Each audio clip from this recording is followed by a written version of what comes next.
अस्सलामु अलैकुम रहमतुल्लाहि व बरकातुहू।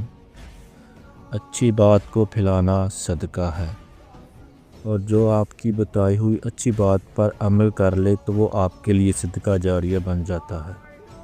और दुआ मांगने का सबसे बेस्ट तरीका इस वीडियो में देखें, आपको कैसे बता रहे हैं, ज़रा गौर से सुनिएगा।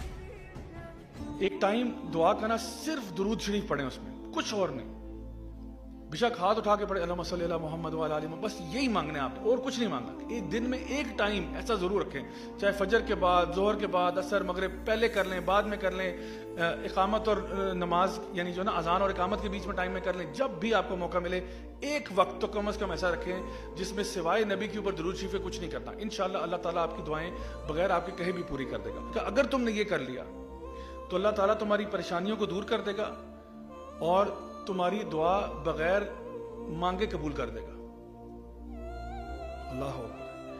और उलमा कहते हैं ये परेशानियों को दूर कर देना, ये क्या है, ये जो मौत का डर है ना, टेंशन, ये भी अल्लाह निकाल देगा। तुम्हें गनी कर देगा, तुम्हें इत्मीनान में डाल देगा और तुम्हारे बगैर मांगे तुम्हें दे देगा। यानी आपको जो पता ही नहीं है ना जो आपने मांगना है अल्लाह से, वो भी अल्लाह दे देगा। और उसमें से शायद एक चीज ये भी हो कि अल्लाह खात्मा बिल खैर देना, जब दुनिया से उठाना अच्छी हालत में उठाना।